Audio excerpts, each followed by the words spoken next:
আপনার নগর পরিকল্পনাবিদ যারা আছেন, এই নগর নিয়ে যারা গবেষণা করেন, তাদের একটা বক্তব্য হচ্ছে যে এই শহরে জলাবদ্ধতা নিরসন একার পক্ষে সিটি কর্পোরেশনের পক্ষে সম্ভব নয়। কারণ হচ্ছে এই শহরের অবকাঠামো কোনো কিছুরই ঠিক নেই। এখানে রাজুকের মতো বিল্ডিংয়ের অনুমোদন দেয়, সিটি কর্পোরেশনের মতো রাস্তা বানাচ্ছে, গৃহায়ণ গণপূর্ত তাদের মতো কাজ করছে, কারো সাথে কারো ওইভাবে সমন্বয়টা হয় না। তো যেখানে সমন্বয় নেই সেখানে কিন্তু একটি আধুনিক নগরী কিন্তু গড়ে ওঠা সম্ভব নয়। প্রতি বছর কোটি কোটি টাকা ব্যয় করেও জলাবদ্ধতার কোনো স্থায়ী সমাধান পাওয়া যাচ্ছে না।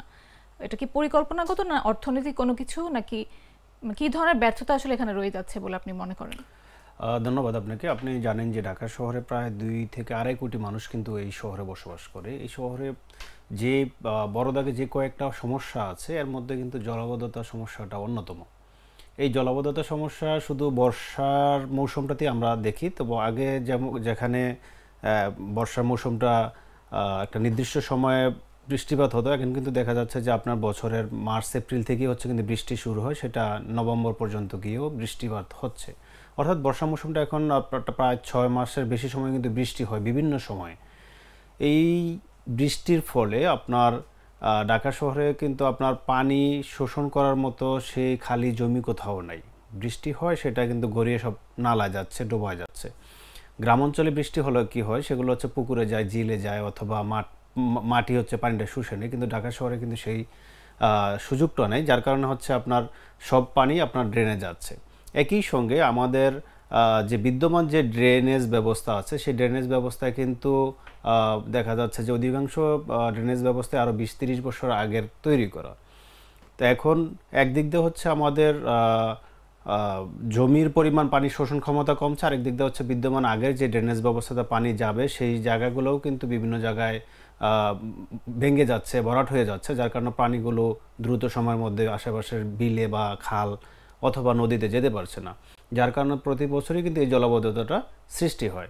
তো আমরা দেখেছি যে প্রতি বছরই ঢাকার 2 সিটি কর্পোরেশন বছরের শুরুতেই তারা হচ্ছে আপনার জলাবদ্ধতা নিরসনে বিভিন্ন ধরনের পদক্ষেপ নিয়ে থাকে, প্রকল্প নিয়ে থাকে। তারা এই প্রকল্পগুলোর মাধ্যমে কিন্তু কোটি কোটি টাকা হচ্ছে খরচ করে, কিন্তু সেই অনুপাতে কিন্তু নগরের মানুষ সেই সেবাটুকু পায় না।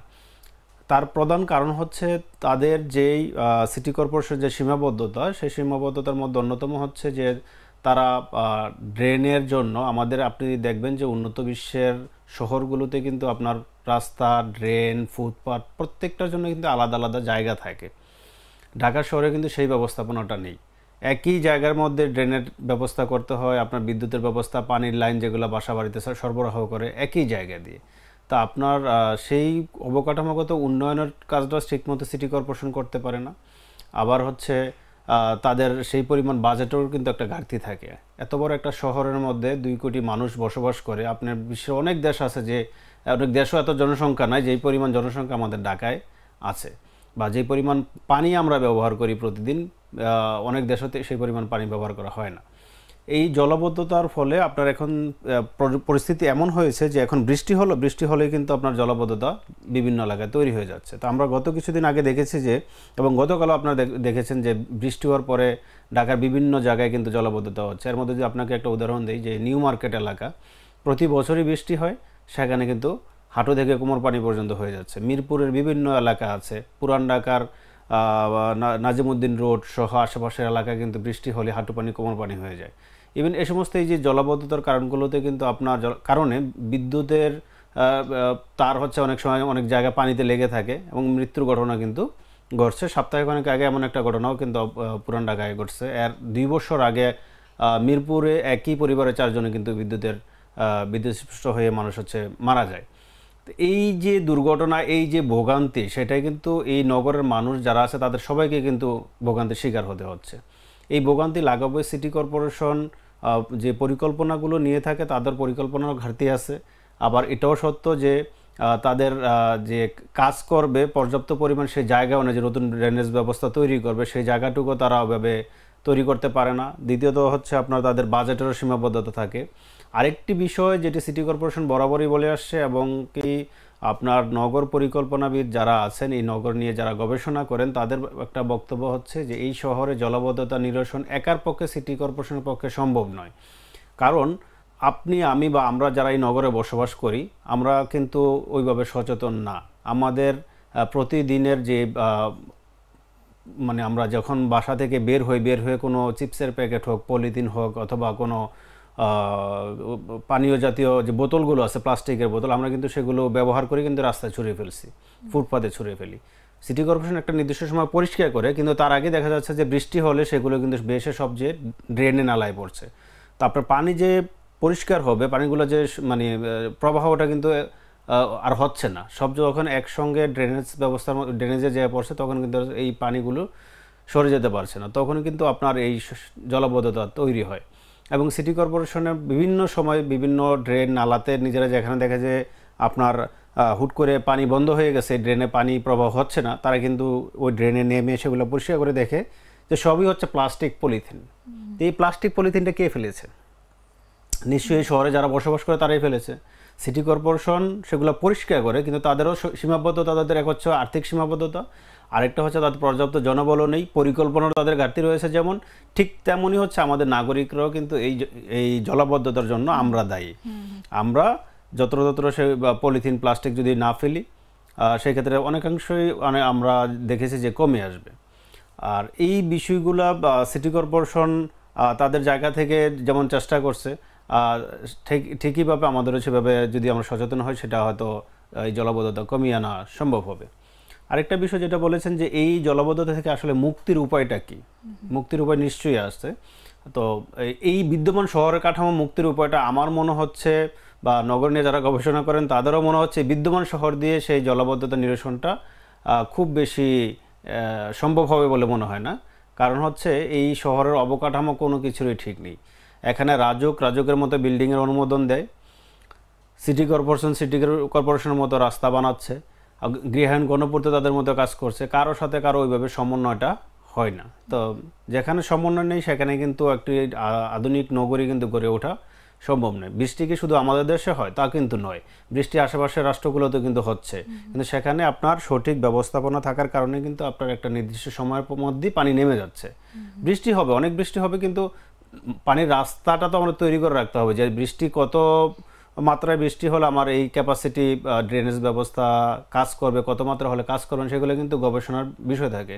তো আমাদের দেশে সেই গবেষণারও ঘাটতি রয়েছে। যেমন ঠিক তেমনই যদি আমরা ভবিষ্যতে এই জলাবদ্ধতা থেকে মুক্তি চাই, সেই জলাবদ্ধতা থেকে মুক্তি চাইতে গেলে আমাদেরকে দীর্ঘমেয়াদী পরিকল্পনা যেমন নেওয়া দরকার, ঠিক তেমনই হচ্ছে এই সিটি কর্পোরেশনকে আরও গবেষণাধর্মী বা আরও হচ্ছে বা অবকাঠামো উন্নয়নের তাদের যে ড্রেনেজ নালা ব্যবস্থাপনা সেটাকে আরও কার্যকর করা এবং কি নতুন নতুন নালা তৈরি করা, বিদ্যমান যেটুকুই জায়গা আছে সীমাবদ্ধতার মধ্যেই তাদের এই কাজগুলো করতে হবে। আচ্ছা, বৃষ্টির পানি জমে বিদ্যুতায়িত হওয়া সড়ক দুর্ঘটনার মতো ঘটনাগুলো যে নাগরিক নিরাপত্তার জন্য ঝুঁকি তৈরি করছে, সেক্ষেত্রে প্রশাসন কি তার সঠিক দায়িত্ব পালন করছে? কি মনে হয় আপনার? প্রশাসক কখনই সঠিক দায়িত্বটা পালন করছে বলে আমাদের মনে হয় না।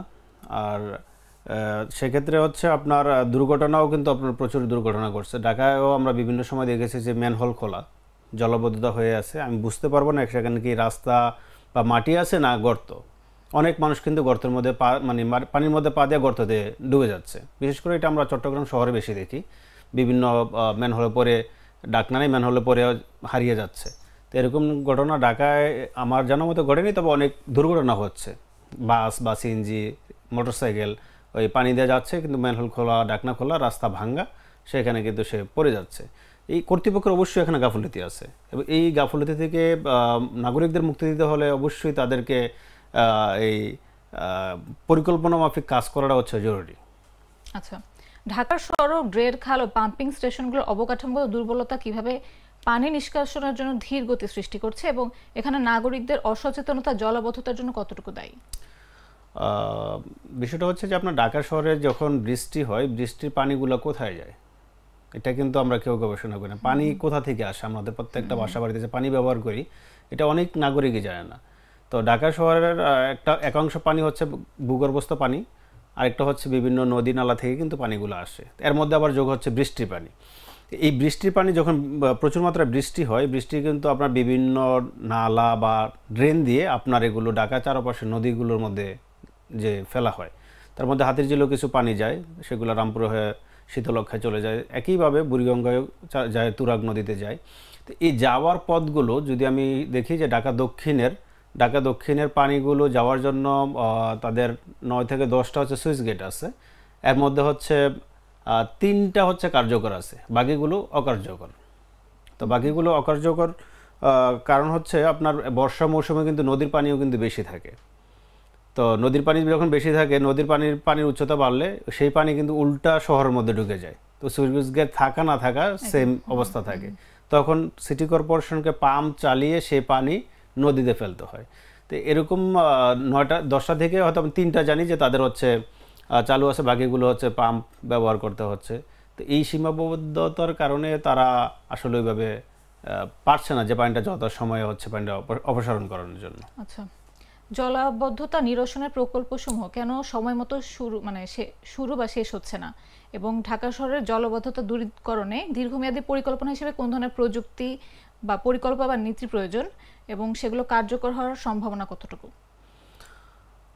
ধন্যবাদ আপনাকে। আপনি জানেন সিটি কর্পোরেশন কিন্তু মানুষের ট্যাক্সের টাকায় চলে, একটা স্বতন্ত্র প্রতিষ্ঠান।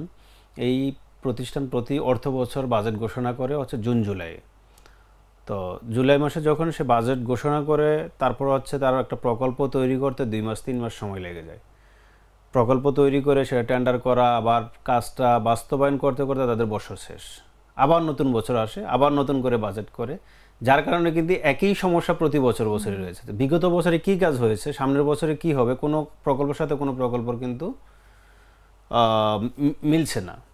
যেমন আপনার যদি ছোট করে বলি যে আপনার নাজিমউদ্দিন রোড, আপনার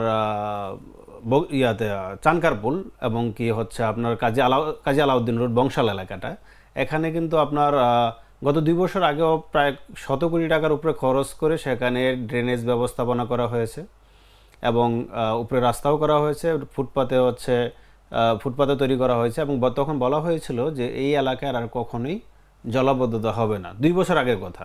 কিন্তু এখন এই বছরও দেখলাম যে সেখানে জলাবদ্ধতা হাঁটু থেকে কোমর পানি পর্যন্ত হয়ে গেছে। তার মানে কি, যে তারা মুখে বলে বা যেভাবেই পরিকল্পনা করে, সে পরিকল্পনায় ঘাটতি অবশ্যই আছে, না হলে তো জলাবদ্ধতা হওয়ার কথা না। তো একইভাবে ঢাকার অন্যান্য এলাকায় যেখানেই জলাবদ্ধতার ওরা প্রকল্প নিচ্ছে, 1 থেকে 2 বছরের মাথায় আবার সেম পরিস্থিতি তৈরি হচ্ছে, আবার প্রকল্প নিচ্ছে, সরকারের শত শত কোটি টাকা খরচ হচ্ছে, আবার সে একই রকমের জলাবদ্ধতা হয়। এই জন্য হচ্ছে আপনার সিটি কর্পোরেশনের যারা এই জলাবদ্ধতা বা ড্রেনেজ ব্যবস্থাপনা প্রকৌশল বিভাগে যারা কাজ করেন, তাদেরকে অবশ্যই গবেষণাধর্মী একটা প্রকল্প নিতে হবে। যেমন আপনার একটা প্রকল্প নিলে যে আমি এই প্রকল্পে এখানে 100 কোটি টাকা ব্যয় করবো, 100 কোটি টাকা ব্যয় করার ফলে যেহেতু এই এলাকায় অন্তত 100 বছর আমার আর জলাবদ্ধতা তৈরি না হয়, প্রকল্পটা তো সেভাবে নেওয়া উচিত। আমি এই বছর 50 কোটি 100 কোটি টাকা খরচ করলাম, আবার 2 বছর পরে আবার এখানে খরচ করব, তাহলে তো এই নগরের আর কোনো উন্নয়ন হলো না। তো এই জন্য হচ্ছে প্রকৌশল বিভাগ যারা সংশ্লিষ্ট যারা আছেন, তাদেরকে অবশ্যই পরিকল্পনা মাফিক হচ্ছে যদি তারা কাজগুলো করেন, এবং কি নগর বিশেষজ্ঞ যারা আছেন তাদের মতামত নিয়ে যে কিভাবে দীর্ঘমেয়াদীভাবে এই সমস্যার সমাধান করা যায়, সেটা তাদেরকে পরামর্শ নিয়ে যদি কাজটা করেন, আমার মনে হয় যে সেটা অনেকাংশ সমাধান হবে। না হয় শুধু টাকা খরচ হবে, জনগণের ভোগান্তি হবে, এই সমস্যার আর সমাধান হবে না।